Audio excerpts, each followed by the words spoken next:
Buenos dias everyone! So today, Mother's Day tayo. So ito yung gagawin namin na pang lunch time. So ang tawag dito is chicken inihaw. So before yung chicken inihaw na iluluto natin, ang unang procedures na muna ang gagawin natin is ibabad natin sila sa toyo. Yung chicken ibabad sa toyo, and then kalamansi, luya, bawang, konting sugar, paminta, and magic sarap. Yan. Tapos, ang gagawin nyo lang, i-mash siya para at least maikot-ikot, ma-absorb niya yung mga ingredients na hinalo natin doon, pang-babat. So, iwan natin siya at least around estimated 30 minutes para ma-absorb yung mga ingredients doon sa skin ng chicken. And yung magiging side dish natin dito is, ayan, ang favorite natin mga girls, diba? Lettuce, tas pipino. Ayan yung magiging partner niya later on. So, ayan, iwan muna natin siya for at least 30 minutes before natin siya iihawin. And since nasa loob kami ng bahay, so dito kami mag-iihaw, ipakita namin sa inyo kung paano namin siya iniihaw sa loob ng bahay.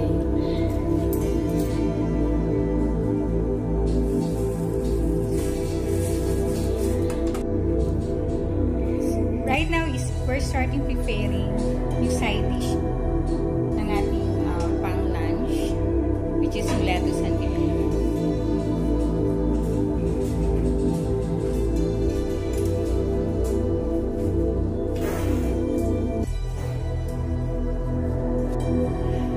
Ayan po, ready na po yung pipino natin and yung lettuce, which is siya yung magiging side dish ng ating chicken na inihaw.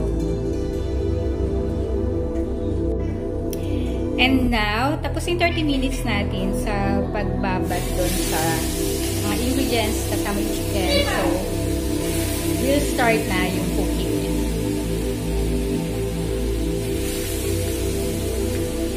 Since walang space sa labas para mag-ihaw, sa loob kami nag-ihaw.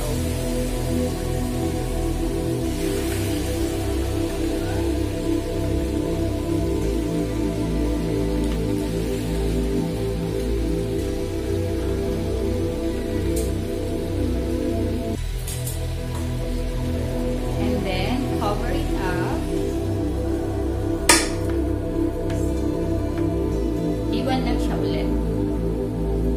For how many minutes? So at least 10 minutes according to the olive, and then later on ibabaliktad siya pagdating ng 10 minutes. Ibabaliktad yung chicken.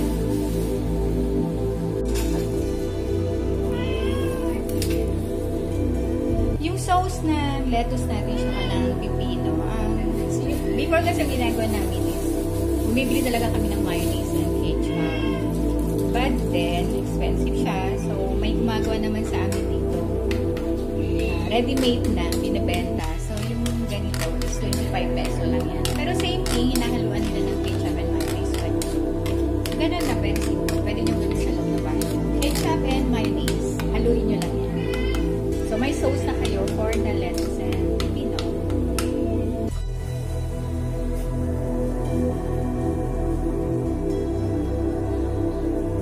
Yan guys, ikutin na natin siya. After 10 minutes yan na, make sure na both side ay luto. Remember guys nilaga to.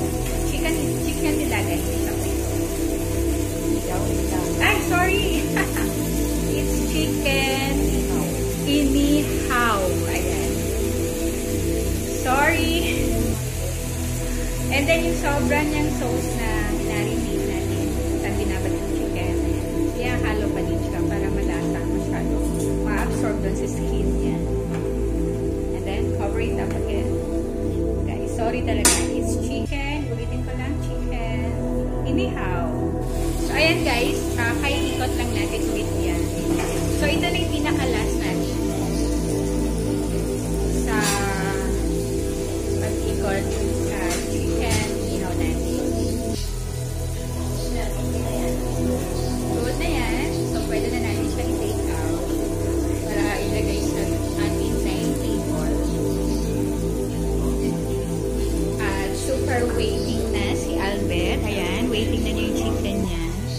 kanina pa.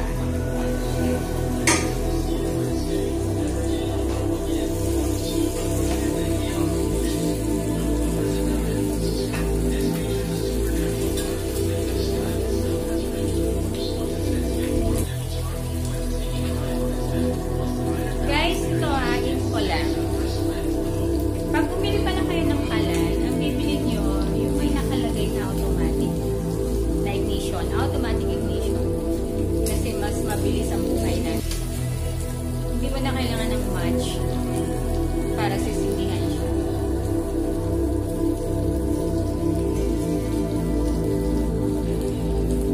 Saka affordable lang yan. Wala pang 2,000 yun. 2 burner.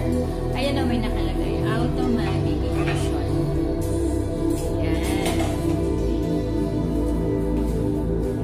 Pag in-open mo yung gasol sa baba, tapos i-on mo lang to. Ayan, i-on mo lang siya. Papunta dito. Ayan. Mag-ano na yung ano niya. Yung fire. So, yung iba kasi, pag hindi siya automatic ignition, kailangan mo pa ng matches para i-ano siya. Lagyan ng fire. Which is medyo dangerous siya.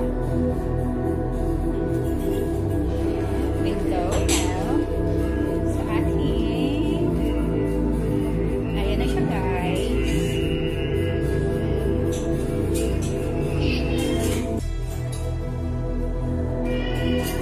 Ready for eating na to ha. So later on, pwede na siya pakainin sa mga kids.